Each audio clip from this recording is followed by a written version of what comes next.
Well, hello everyone, and welcome to another edition of the DC Capstone Report. It is great to be back with you here on the podcast for Alabama football.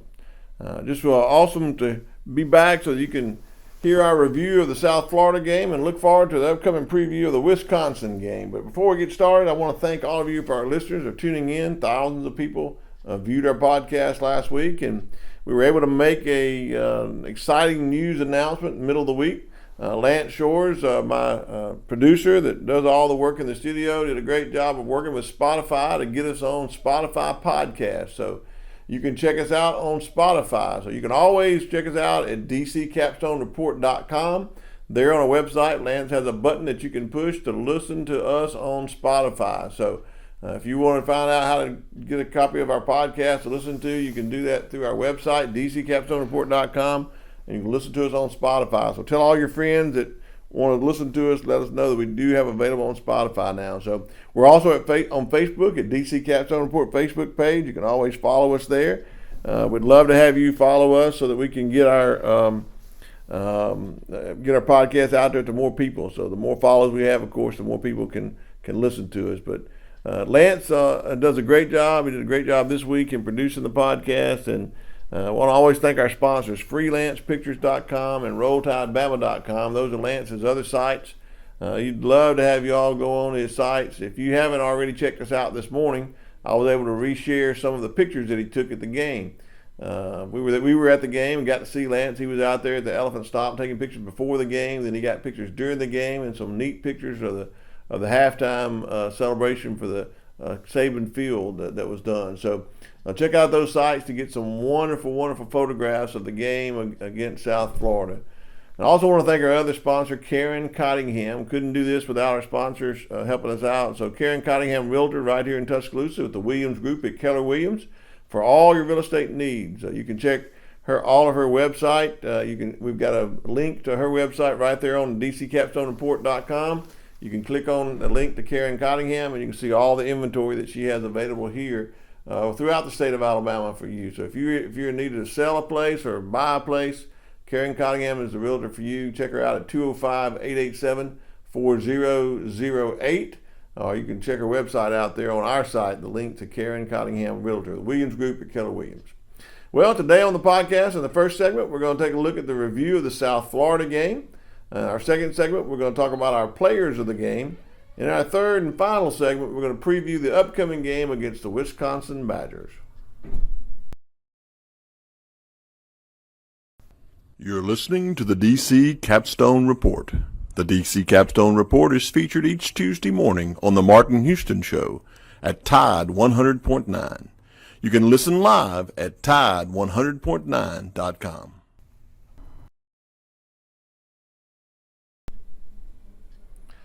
Well, hello everyone, this is DC with the DC Capstone Report. Welcome back. Here in the first segment, we're going to review the game against South Florida. Well, this past week, I had predicted a victory for Alabama, 52-14, and I got close. It ended up Alabama being 42, South Florida 16. Alabama only gave up one touchdown. The rest were field goals. But the score was not indicative of how the first 3.5 quarters went. The majority of that score in Alabama did in the final 6 minutes of the game. Rewatched the game again last night to look at it.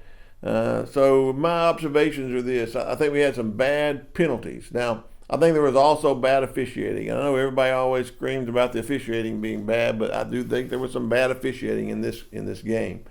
But I do also think we had some bad penalties.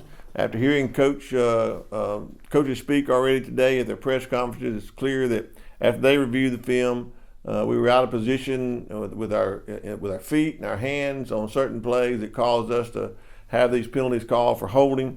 We had multiple holding calls in this game that called back a lot of penalties. I think over 180 yards of offense and 2 touchdowns were called back because of penalties, and that'll get you beat in close games, folks. So we know that was bad. So that's why the penalties were bad.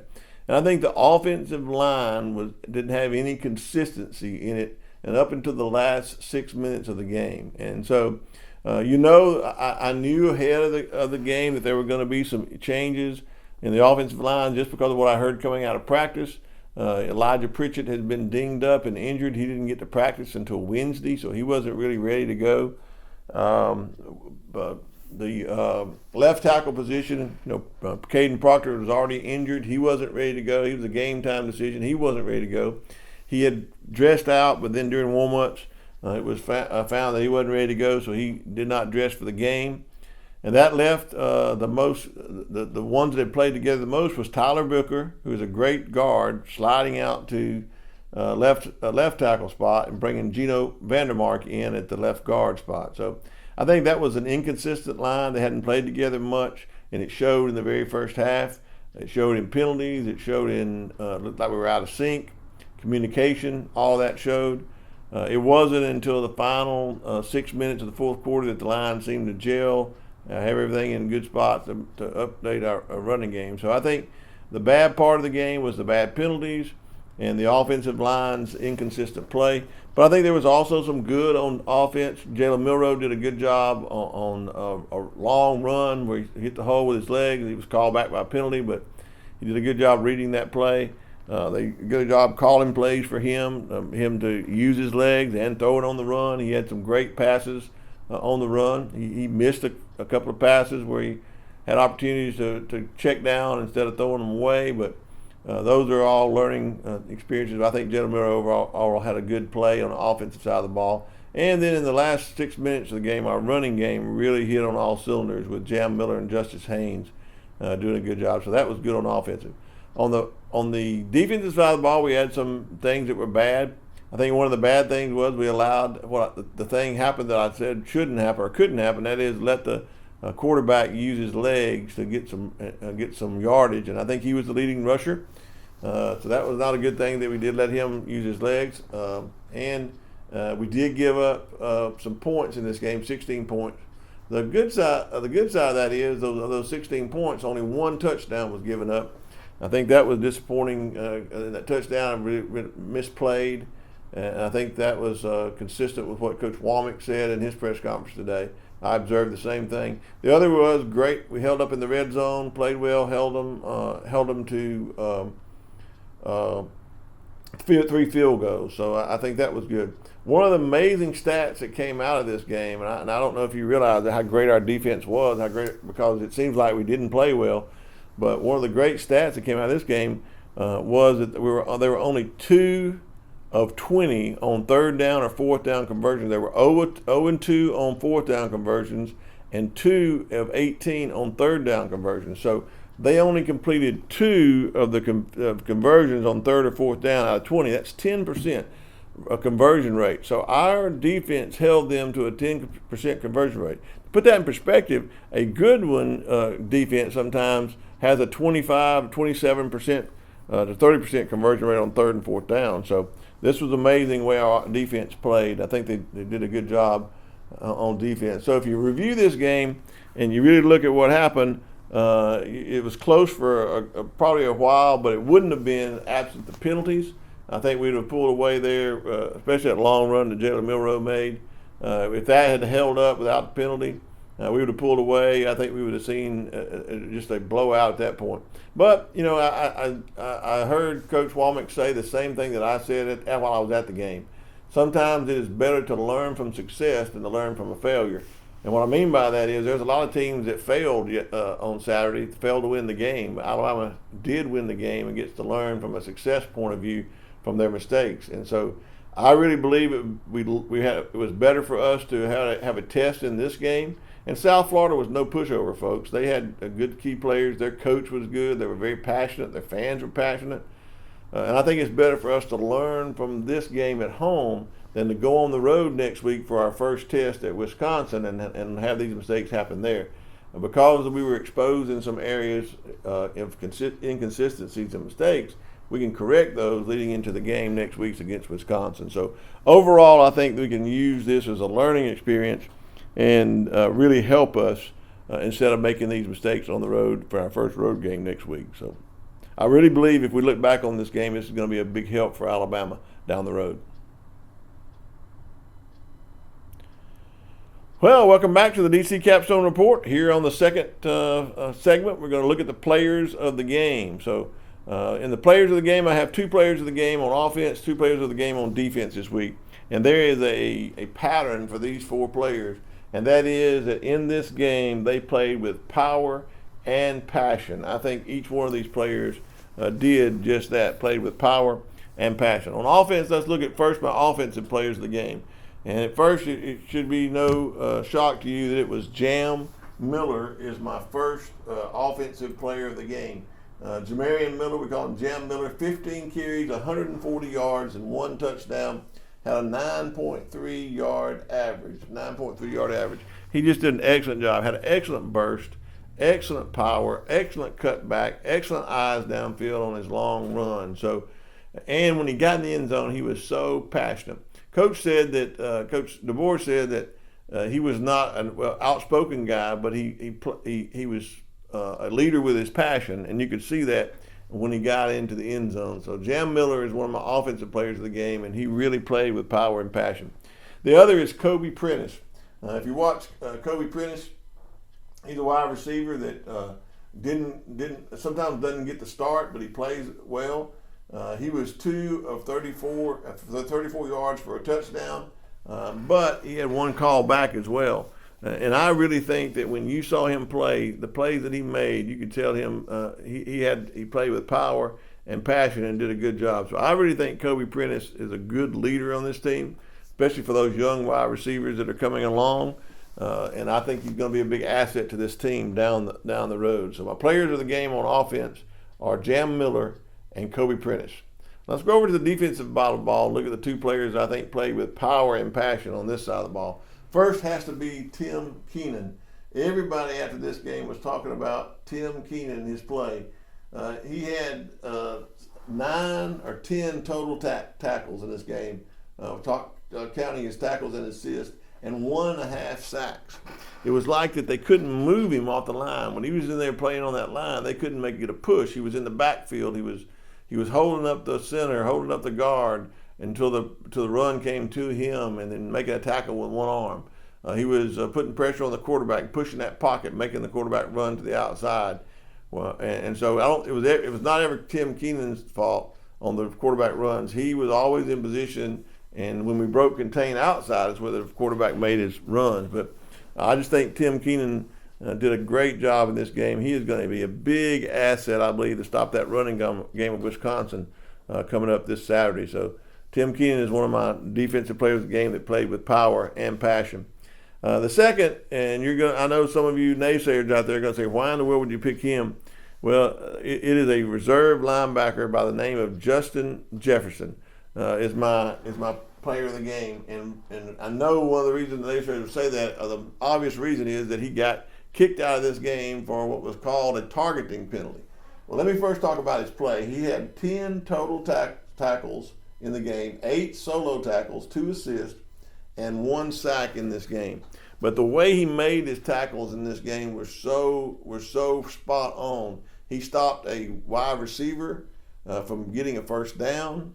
He stopped the quarterback on several plays from running and didn't lose contain on his side of the ball, and just played with a lot of passion. Every time he hit, every time he made a play, it was with passion. And that very well, his passion might have drawn the attention of the referees, because I don't believe any ref on the field called a penalty. There was not a penalty called against him for a personal foul on the play that he got thrown out of the game on. Imagine that. No ref on the field that saw it real time thought it was a poor hit, bad hit, or a targeting hit. It was initiated from the booth, and when the booth slowed it down to milliseconds per second, you saw his head or his helmet hit the other helmet first, just a fraction of a second before his pad hit. But in all reality, in a real-time speed, it's hard to put that out as a targeting penalty. But that's the letter of the rule. I don't like it. I don't like the rule. I don't like the fact that he has to get thrown out of the game. I don't like the fact that he has to get not only thrown out of that game, but then suspended for the first half of the next game for something that no official on the field saw. To me, that's beyond me that we have that in the game of college football. I think it is a poor officiating rule, and I wish that it could be changed, but nothing we can do about it. But it still doesn't keep me from making him one of my players of the game on defense. And we're going to really miss him in the first half of the Wisconsin game. But Justin Jefferson and Tim Kennan both played with power and both played with passion, and they are my players of the game on defense. So in review, on offense, players of the game, Prentice and Jam Miller. And on defense, Tim Kennan and Justin Jefferson. Well, hello everyone. Welcome back to the DC Capstone Report. DC here for the third segment. We're going to preview the upcoming game against the Wisconsin Badgers out of the Big Ten. But before we do that, let me remind you to check out our sponsors, RollTideBama.com, FreelancePictures.com, and also Karen Cottingham Realtor right here at the Williams Group of Keller Williams in Tuscaloosa for all your real estate needs. And if you would, go out and follow our page on Facebook. We need to boost our followers. Share our page to some of your friends so we can get our followers up there so we can have more and more plays. We had over 2,000 plays this past week with the addition of our Spotify plays as well as our YouTube plays. I think it should go in well over 2,500, 2,800 in the days ahead. So thank you again for tuning in to our podcast. All right, preview of the game against Wisconsin. Well, this is going to be a game with a great atmosphere for college football. If you've ever been to the Big Ten Stadium there at Camp Randall, they have got some great traditions. I know we love our traditions here in the South, but of all the teams in the Big Ten, Wisconsin has a passion about their football, about their players, about their traditions. If you've ever seen that jump around in the third quarter, it's amazing to see that, all the fans and all the players getting into it. I love that kind of passion and pageantry that goes with college football. So this is going to be a great venue to play. As Coach Womack said today in his press conference, he needs to let our players lean into those traditions, enjoy them, and use them to fuel them to play their best in this game. So I think, first of all, it's going to be a great atmosphere, a great loud stadium for us to go in and be tested on the road. Luke Fickell's a great coach. He's going to put together a great offensive scheme that will test our defense. And the communication is going to be a key in this game. Communication on both offense and defense will be a key. Can we play in a hostile environment? Because this is going to be a warm-up for all the hostile SEC environments we'll see on the road later down the road in Tennessee and LSU. This is a warm-up for that because Camp Randall is going to be probably the closest to an SEC stadium that we'll play in this Big Ten. So I look for us to be tested on our communication skills and how we communicate on offense and defense and be able to adjust in this game. So the way we're going to win this game, in my opinion, is two things that every game needs to concentrate on, but it's so important after the game we played against South Florida.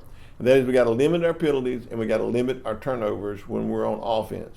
We can't have any more of this inconsistent offensive line play that leads to penalties that call back explosive plays. We just can't have that. We're going to have to play well, communicate well on offensive line, and protect Jalen Milroe in the pocket, allow him to get his passes off. And I think we're going to have to limit our penalties in order to do that. On the road in a hostile environment, how will Jalen Milroe then communicate to the team? How will he be able to go through his progressions and hit the right players? I think they'll try to scheme on defense in order to confuse him, get his eyes looking in the wrong place to try to get him to commit to throw the ball in coverages that they're disguised coverages. So he's done so far this year doing that and reading his progression and getting us in the right play and the right scheme, but hadn't done that in a hostile environment yet. So I think that's going to be important. But we're going to have to limit our turnovers and limit our penalties on offense. Run the ball and that's going to require good, consistent offensive line play to be able to compete against Wisconsin in this hostile environment. If we're able to run the ball, and I believe we can if we can get our offensive line solidified. I just heard Coach DeBoer say that he thinks that this week, if all goes well, we'll have more players availability this week to play. Maybe that means Caden Proctor will be able to be back. Maybe that means that Elijah Pritchett will be well. They'll clean up some mistakes, and we'll get this line on a consistent basis to be able to block and not cause penalties. If we do that, then I think our offense shows up and runs the ball well and can can capitalize on some passes and to capitalize on Jalen Milroe's legs. So I think our offense can compete really well on the road in this game. Other side of the ball, defense. What do we have to do? Well, just saying we got to communicate well, weather the noise, weather the pageantry that we're going to see, and we've got to keep our eyes where they need to be, not let them be in the backfield, but keep them where they need to be on the ball, where the ball's being thrown, and play our game with regression as they want to, put pressure on the quarterback, and create some takeaways. We need to create turnovers. We were behind in the game at South Florida. We had 3 turnovers and didn't create any. So that led to us being way behind in that area. And as Coach Womack said today, that's just unacceptable for this Alabama defense. We're built to create turnovers to make that be an advantage in a game, not a disadvantage. So we're going to have to create some turnovers, make sure that we play in a way that can get the ball, hopefully get some interceptions. Maybe a fumble recovery and a pick 6 in this game for interception. I think we can do that the way we play and the coverage that we're going to have in this game and the way they throw the ball. I think it will bode well for our safeties to have an opportunity for some interceptions. So look for Keon Sabb to have a big game, maybe Malachi Moore in this game as well. So if we can do that, if we can limit our turnovers and mistakes on offense and run the ball, and if we can weather the loudness early on in this game, and our defense holds up like they have been, so far they've only allowed 1 touchdown in 2 games. If we can continually do that and play that same way in this game and don't give up explosive plays, I think Alabama's going to be just fine and come out with a victory in this game. I think that's going to happen. I think our offensive line settles down. We learn from our mistakes that we found out in a win against South Florida. We learn from those mistakes. We take advantage of that learning experience, and we go into Camp Randall in a great 11 o'clock early kick. The place is on fire. It's jumping around, and we lean into that with that type of passion and power. We play with that and use that to our advantage. Alabama comes out of here with a big victory. My prediction is Alabama 38, Wisconsin 17. Well, that's it for the DC Capstone Report this week. But look for us on Facebook at dccapstonreport.com and also on YouTube, on Spotify for our podcast. Share it and let others know that they can check us out there and what we're doing with the podcast for Alabama football. Until next time, this is DC with the DC Capstone Report signing off with a big Roll Tide.